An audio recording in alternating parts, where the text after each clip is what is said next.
Radio right here on AM 1060 WMEL, and we are across the entire planet on 1060WMEL.com, sponsored by AVET Project with the generosity of all the staff and management here at WMEL. We're so proud to be with you. Hope you had a great Christmas and that the new year 2016, Glenn, can you believe it's going to be 2016? No, it hadn't sunk in yet. I guess it will by Friday.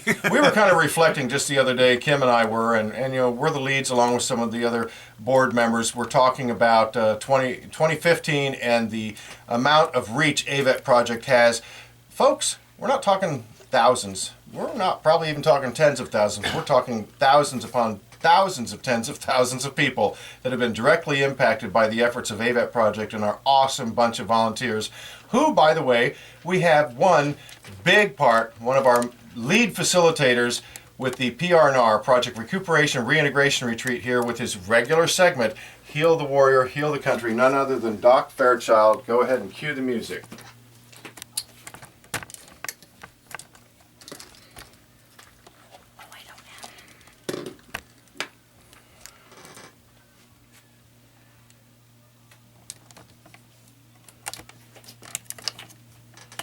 Hi, Doc. How are you? Hey, top of the day. It's great to be here. I hope everybody is out shopping to wear off all that turkey and all that ham. I hope they are walking it off. And there's some deals to be had out there. There are. Day after Christmas. Bought a Christmas tree for next year for half price. Why not? Hey, wonderful. For sure. And again, everybody, please, we hope you had a great Christmas, and it's going to be a blast of a new year. It's going to be great. We're so fortunate to have you as a part of the team here on American Warrior Radio with your segment, Heal the Warrior, Heal the Country. Take a moment and refresh. What does Heal the Warrior, Heal the Country, what's this segment about?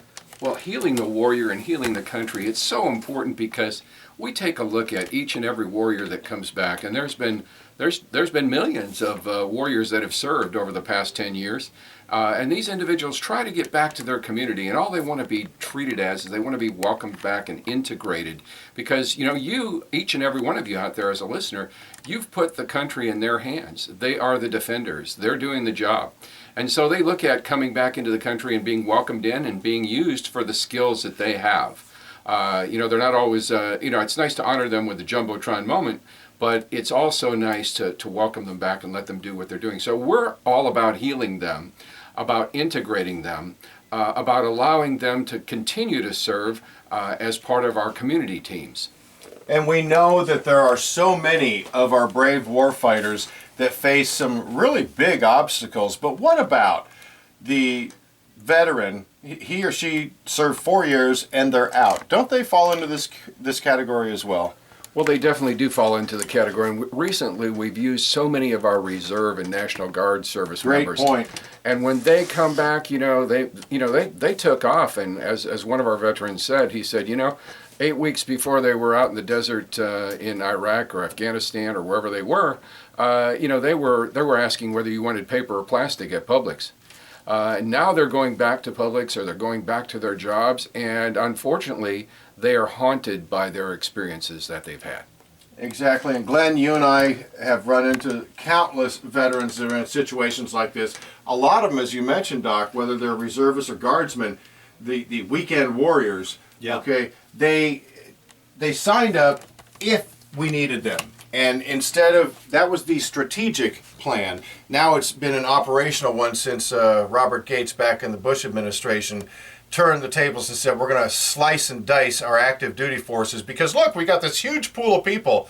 Well, they will tell us to our faces, we weren't prepared.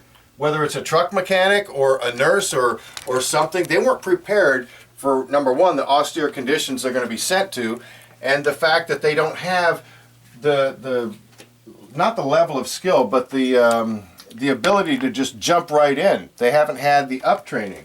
Exactly, and when we did the first Desert Storm, I guess it was, you might remember or you might not that much of the equipment was not prepared properly for improvised explosive devices and those kind of things. So yeah, training was a big issue with the reserve and guard people that were recalled and sent. Of course, the training shouldn't be an issue for some of them, unfortunately, now because they've gone 4 or 5 times over there. But I wanted to ask you a question, Doc, before we get into everything else that we want from you in terms of information. I read in Popular Science, and I apologize, I brought the wrong book in my car today, but I read an article that basically said things are progressing where some of the drugs they're using are proving effective, and that in the future they might be used more because they're helping heal, if you will, the warriors that have post-traumatic stress disorder. And this was an all-encompassing thing. They were talking about not just the veterans, but everybody who has post-traumatic stress disorder. And I said, well, I'm not sure Dr. Fairchild's going to agree with this. So you got a comment about that, Doc? Oh, I certainly do. And I would hope that there were a magic pill that could take care of it all. Unfortunately, there's not, and so often various organizations will throw medicines at it and hope that it goes away. And unfortunately, for your listeners out there, if you crank up your browser and you look at a little, well, actually, it's not little; it's 2 hours long. You have to take it in pieces. Something called the hidden enemy. It talks about how medications have been used way back to World War II, and how even experiments were done with LSD and a number of other things. And these were thrown at the troops, and largely they contribute to the current high suicide rates. Now, I must admit, there are some medications, and we do hope that some of these medications will prove to do well. There are some medications like Prozozin, which is really an anti-hypertensive. It's an anti-high blood pressure medication, and it actually tends to help sometimes with taking away some of the nightmares. So here and there, an antidepressant or Lexapro, some of the medications are necessary and some of them help. Our aim is always to go with the natural if we can, because we know that the stuff that's raised on God's good earth is made for us and not made in some laboratory and have a list of horrendous side effects. So the natural things, when we can use natural liquid melatonin, and I do have to put in a plug for Puritan's Pride because they do make the best. Liquid melatonin, we've got about 80% of our veterans sleeping through the night on it. What is it? Liquid melatonin works so much better than the regular melatonin. Melatonin is a naturally occurring substance in your body, which helps you shut down at night. It operates based on the light in the day. And so when you take that liquid melatonin, it goes through your body. For those who've been traumatized by PTSD, they don't have the way to metabolize tablet medications as well. So the liquid melatonin, wild cherry flavored, one dropper full under your tongue. I had never used it. I had never needed to use it. I think half of my staff were upset that I never had to use it, and they did. But one night I just was still up at 2, and I really needed to get some sleep and be up the next morning. And I took one dropper full of that, and just like it said, within 20 minutes I was dozing. And the important thing is you wake up clear. You wake up clear in the morning. So many of the medications that are thrown at us from the pharmaceutical companies leave you walking around like a zombie, and there's enough zombie movies to begin with. Yeah, well, that's been my experience. A lot of the medications that at least the VA has been using to medicate these people turn them into a zombie. They some of them come back to my office, and I don't even know them again, and I may have seen them 3 or 4 or 10 times, and they're back there, and I'm going, what are they got you on? It is very difficult. And then when you start having side effects, here, take this medication that will help with the side effects of that medication. And before you know it, I have a bag in my office from one young female warrior, and it's filled with about 35 psychotropic medications. Holy moly. And that unfortunately ended her up in Veterans Court after she bonked her boyfriend with an iron skillet. Oh, wow. And we eventually, with the good help of the AVET Project, who brought her to us, we were able to get her off of all but 2 of those medications and get her on a straight course to a job and a graduation from Veterans Court. So you can't just drug it away and save it for another day. You've got to work through it, and you've got to use natural means by which to do that. And you've been at the forefront of a lot of research and a lot of employing what you learn with your patients. And you remarked it's almost alternative because it's natural. And this whole allopathic model we follow is here's a script, here's a pad, write a script, fill it, put it in your body, change your chemical makeup within your body. Going natural though, and like I said, you've been doing this for a long time in your practice. When did you discover this melatonin? I mean, we all kind of knew what melatonin was, generally speaking, but You know, it's great to have good colleagues, and the good Dr. Davis, who came to us from Illinois, had worked at the VA a couple days a week there and had her own private practice, is much more of a functional medicine psychiatrist, which means she looks at your whole body and how the metabolism works. And she got us excited about the liquid melatonin, and it's been the gift that keeps on giving. You know, oftentimes, if you have to be a questioning consumer in this day and age, even when it comes to medical care. And you have to take a look at situations when you've been given medicines, and you have to read about them and find out what they do, whether it's the statin drugs that can cause all sorts of muscular problems, or whether it might be something as simple as Tamiflu. You know, you watch those commercials on TV about Tamiflu, they show the big guy in the little house. Well, in between there, you'll hear a little something about can cause unusual behaviors. Well, what's unfortunate is, you know, having seen a full Colonel Marine who literally has, you know, a catatonic schizophrenia, and that came after 3 doses of Tamiflu. Wow. And I didn't believe that. I really didn't believe that. How could I not know this? So I just went on the internet, and there's about 4 pages on Tamiflu causing schizophrenia and psychosis. And that's something that's not going to go away.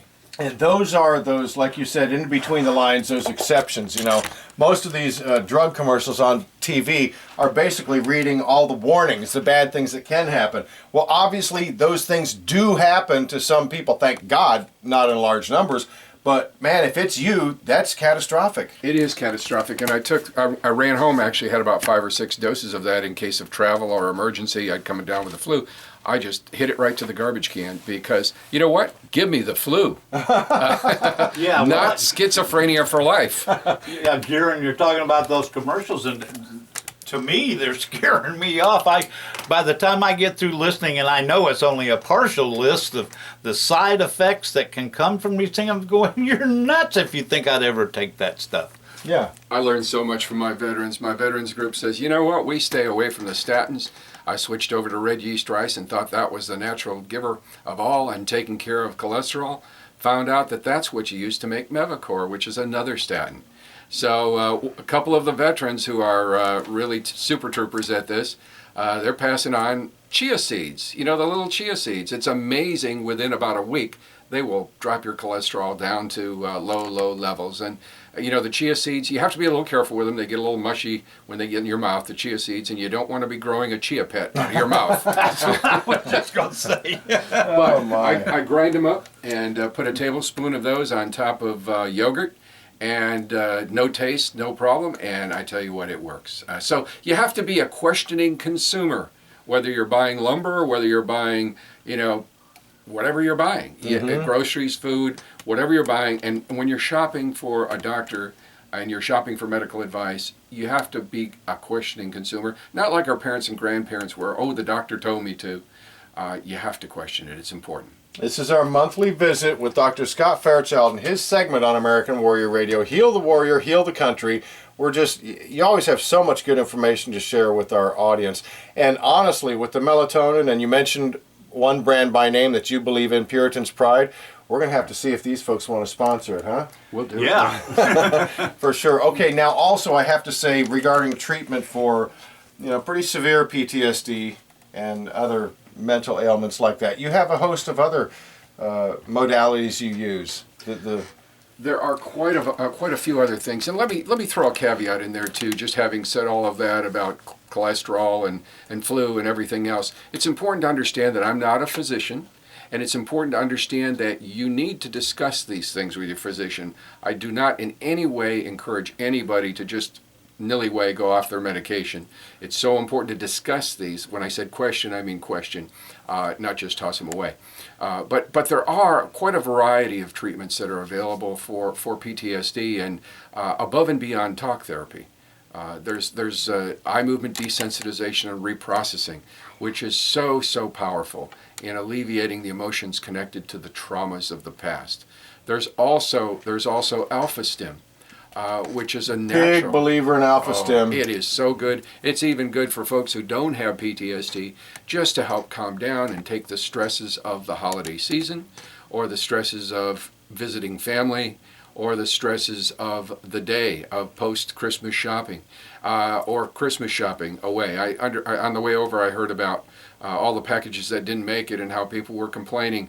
It's a stressful time, but it all works out. And the measure I use with all of those things around the holidays and around Christmas or around any time, the measure I use is I ask the question, but did anybody die? Yeah. Excellent point. Is this a life-threatening situation or not? Right. And you mentioned Alpha Stim. Back in the day, when we were all younger, there used to be little transistor radios. Yeah. You could take it, put it in your pocket, go to the beach, go to the lake, wherever. That's about the size of this Alpha Stim unit. It's very small, but extraordinarily effective. Can you just kind of describe that for a moment? Sure, it's an amazing unit. The price has gone up because obviously it works. And so the price has gone up on it, but it's an amazing unit that produces a sine wave. And that particular sine wave, actually, you clamp it to your ears. And no, it's not electroconvulsive shock therapy, but you clamp it to your ears, and that little wave, that little mild electric current, you feel a little pulse, a gentle pulse in your ears. And when you feel that pulse in your ears, what it does is it causes the brain to mimic that wave. And when that brain mimics the alpha wave, we know that the alpha wave is our calm, relaxed, and able to focus wave. We have delta, theta, alpha, and beta. Sounds like a fraternity. Yeah, it does. But the deltas are sleep wave. We're producing it when we're sleeping. Theta is our creative wave, and alpha is our calm, relaxed wave, and beta is our learning wave. Now we know in people who have PTSD, they have way too much beta. And having way too much beta reflects that they've learned too much. They've had to learn how to survive, and it's been etched into their brain like a cavern, like a crevasse. And they've learned way too hard. They've overlearned in this survival mode, and they get stuck in it. So whenever they're out in the environment, they have to be able to function. And so we stimulate alpha, and when we stimulate the alpha, it causes all of the other ones to calm down. And you mentioned also the brain retraining and things like that. And you have some videos on your website because you are the owner and operator of Baytree Behavioral Health. You've got some awesome, and anybody who wants to go there, what's the website, Doc? It's baytreebehavioralhealth.com. Easy enough. Tell them what they can find there for videos. You'll find videos actually that were done with the assistance of the AVIT project. And we've got some videos that show the brain retraining, which over time, once we identify with a QEEG what areas of your brain are working too hard and what areas aren't working hard enough, we can actually adjust that through something called operant conditioning, looking at the computer, and retrain the brain. And I often say we retrain the brain so that we return it to its original manufacturer's equipment settings. That's wonderful. I got a question on the Alpha Stim. Can people obtain this and use it themselves, and would you recommend that if that's possible? They can. It does require a prescription, and we are able to provide the prescriptions. Like I said, the price has gone up considerably. Originally, they came out there about $300. They looked like a little Mickey Mouse outfit, but it worked. And they've upgraded it to look a little bit more medical. Along with that upgrade came a few more features, but unfortunately the price jumped to $800. We now buy them in bulk. We advance out some money to them. We buy them in bulk. We are able to get $100 off of them, and we do get them to people at our clinic then. We also have a pain unit, which unlike the TENS, it actually really takes away the pain while you're wearing it, and the pain is relieved for up to 3 to 5 hours afterwards as well. Well, that's wonderful, and I want to foot stomp there. Remember, the doc said you got to get a prescription, so you can't go out and buy it yourself without a prescription, which means then you're going to get some directions from your provider as to how to properly use this thing. And, even though it's gone up in price, there are probably people who can still afford that. Insurance but would you've be got to a lot have a easier. prescription. That's key. And we can provide that prescription at our office. Now, here's a very important point for your listeners. Listen up. With the Semper Fi fund, and the All-American Fund. The Semper Fi Fund has done some great work in getting things to people. They have made some adjustments recently. For a while there, they were buying, magic word, free. They were providing free alpha stems to our warriors. They've had to limit that a little bit. So now, if you have, as a veteran, if you have 70% disability in one area, if you have up to 70% disability in one area, we can write a letter for you to the Semper Fi Fund if you're a Marine, to the All-American Fund if you are other than Marine, and we can over time get that alpha stem for you at no cost. It's pretty impressive, and if you're interested in seeing the impact it can have even on a spouse of a disabled vet, she tried one at the recent PR&R retreat here in Cocoa Beach. Again, that's Project Recuperation and Reintegration for all of you that weren't listening, and we need support because we have another one coming up in March. We'll hold as many as we can because they're life-changing, and Doc, you're a huge part of that and everything that you offer. But we need your help. Go to avetproject.org, and would you please, I know I don't say this very often, but we never get any money coming in, so please donate $1 or $5 or $50 or $500, whatever you're able to afford, so that we can reach out to more warfighters. Well, at the one that we hosted here in Cocoa Beach, on the beach, a spouse of a wounded warrior tried it, and it's remarkable the impact it had on Jeanette. And it's right there. It's video evidence. It's amazing. And this is just a little device. It's a medical device that is based on sound principles, and it works, Doc. It's very effective. It's been tested with Department of Defense. It's been tested with the VA. It's a valuable tool, and my support would be to not throw away, not the individuals to throw it away, but for the VA and the other organizations to look at reducing the amount of medications and increasing the amount of these natural interventions. We have so many people who've been able to cut back their medications once they got on the alpha stem. They can use it instead of grabbing for a Xanax, you're grabbing for your alpha stem, which is so much better for your body, your mind, and for those around you. Okay, we got about a minute left here, Doc, and I know when you came in, you always have so much to share, but when you came in, you wanted to talk about holiday stress and maybe de-stressing. Is there a particular activity or something we can try out on the audience here? So many of our veterans, isolate during the holidays to avoid we call it the bah humbug syndrome. So I think it's really important